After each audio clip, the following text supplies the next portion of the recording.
एक लड़की भाई बहन के पवित्र रिश्तों को कलंकित कर कर वो अपने मौसेरे भाई के साथ संबंध बनाने लगती है।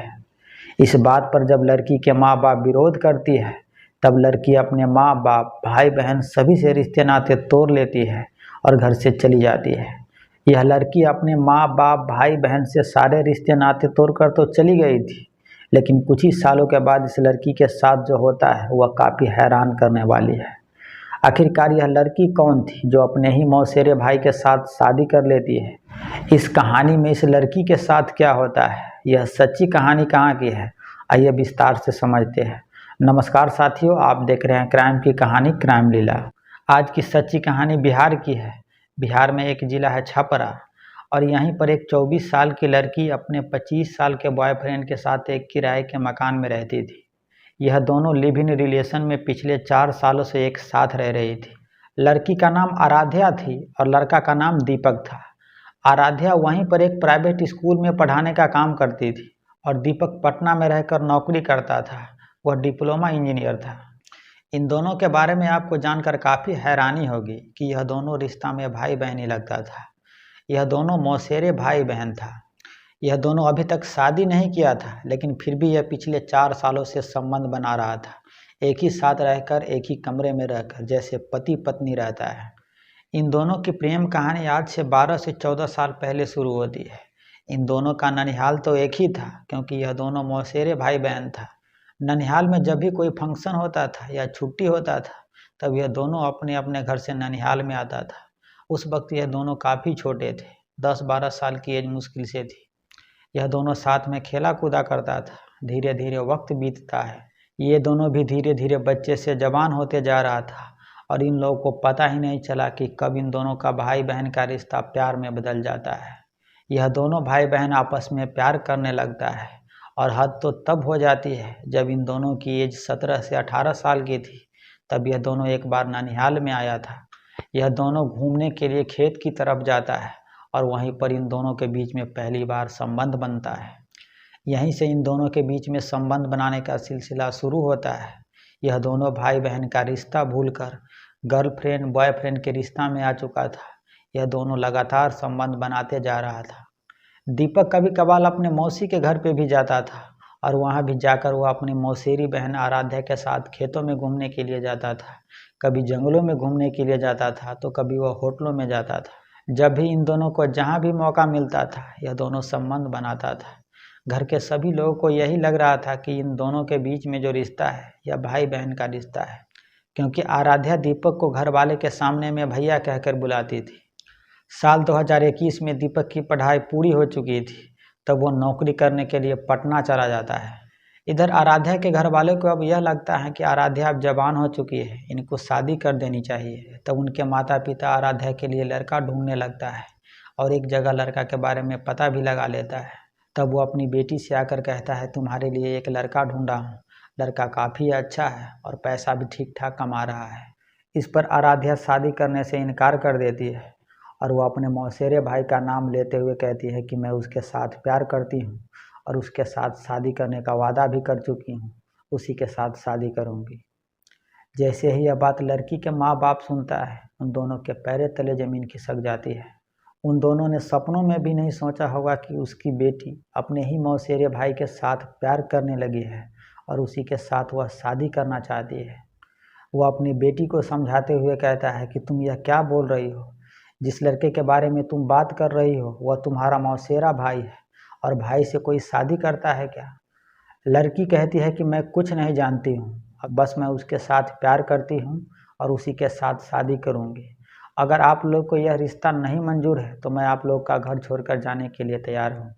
इस जगह पर हिंदू धर्म को मानने वाला कोई भी माता पिता होता तो इस रिश्ते को मंजूरी नहीं देता, क्योंकि यह दोनों रिश्ता भाई बहन का पवित्र रिश्ता माना जाता है।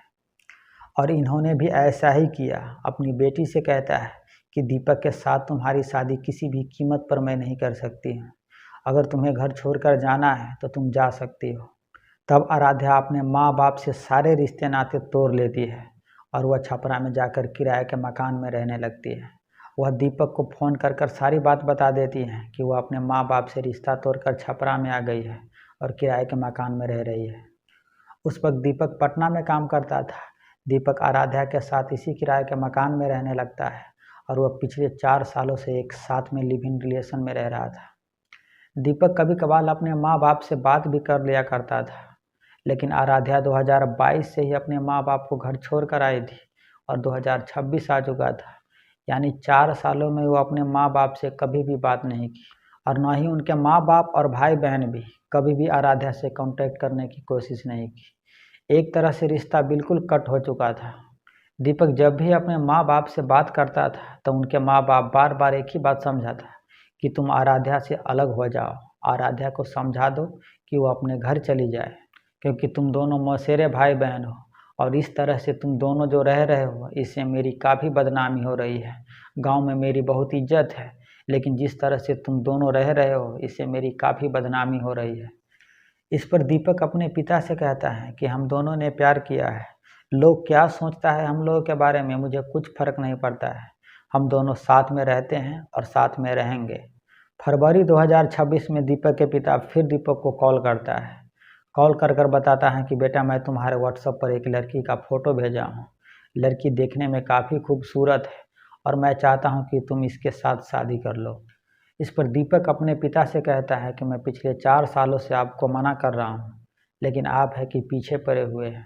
यह कहकर वह फ़ोन कट कर देता है, लेकिन जब वह व्हाट्सएप में जाकर उस लड़की का फ़ोटो देखता है, लड़की का फ़ोटो देखते ही इसके मुंह में पानी आ जाता है। लड़की देखने में वाकई में काफ़ी खूबसूरत थी। दीपक उसी वक्त अपने पिता को कॉल करता है। कॉल कर कर बताता है कि आप इस लड़की के साथ मेरी शादी फिक्स कर दो, मैं इस लड़की के साथ शादी करना चाहता हूँ। वह एक बार भी आराध्या के बारे में नहीं सोचता है कि जो पिछले 12-13 सालों से उसके साथ रिलेशन में है उसका क्या होगा, और होता भी यही है। इसके 2 दिन के बाद ही दीपक का जो दोस्त है वह आराध्या को आकर बता देता है कि दीपक दूसरी शादी करने जा रहा है। जैसे ही यह बात आराध्या सुनती है मानो उसके पैरों तले ज़मीन खिसक गई हो।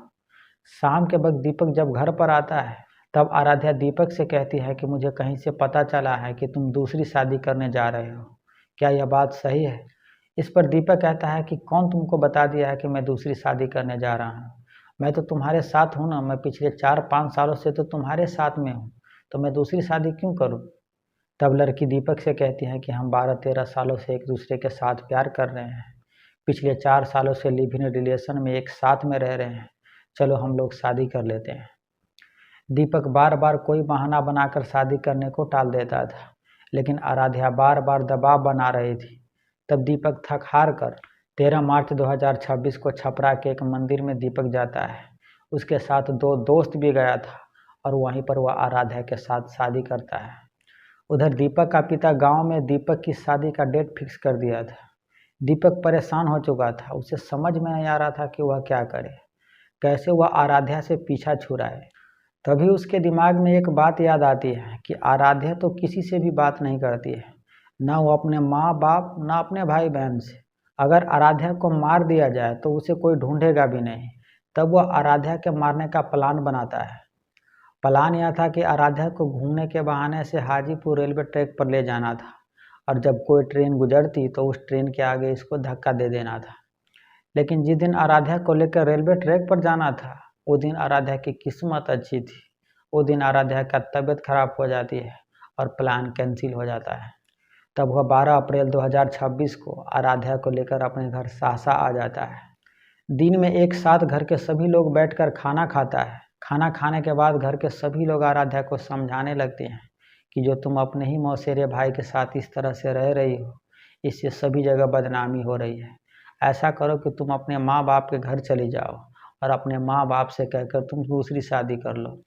आराध्या सभी के साथ विरोध करते हुए कहती है कि मैंने दीपक के साथ शादी कर ली है, उसी के साथ रहूँगी और मुझे आप लोग ज़्यादा समझाने की कोशिश मत करो कि क्या सही है क्या गलत है। घर के सभी लोग समझाते समझाते थक चुकी थी, लेकिन यह मानने के लिए तैयार नहीं थी। रात में वह खाना भी नहीं खाती है और वह सोने के लिए चली जाती है। रात के 11 बजे के आसपास आराध्या गहरी नींद में सो रही थी और इसी हालत में दीपक उसका गला घोंटने लगता है। गला तब तक घोंटे रखता है जब तक आराध्या की मौत नहीं हो जाती है। वह 2-3 घंटा और इंतज़ार करता है और रात के तकरीबन 2 बजे के आसपास आराध्या की लाश को बोरी में बंद करता है और वो अपने घर से 15 किलोमीटर दूर जाकर सारण और सीवान जिले के सीमावर्ती इलाके पर फेंक देता है। इसके बाद वहाँ से फरार हो जाता है। अब आपके मन में सवाल होगा कि इस केस के बारे में लोगों को कैसे पता चला।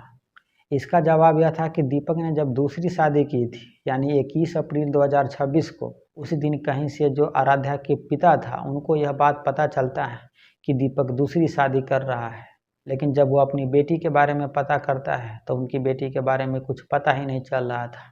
तब वह थक हार कर 24 अप्रैल 2026 को पुलिस स्टेशन जाता है और अपनी बेटी की गुमशुदगी की रिपोर्ट लिखाता है। और जब पुलिस दीपक से पूछताछ करती है तब दीपक वही बात बताता है जो मैंने अभी आपको पूरी कहानी में बताया है। इस कहानी के बारे में अगर आप कुछ बताना चाहते हैं तो अपनी राय हमें कमेंट कर ज़रूर बताइए। हम आपसे ऐसे ही सच्ची कहानी के साथ मिलते हैं। तब तक आप अपना बहुत सारा ख्याल रखिए। जय हिंद, जय भारत।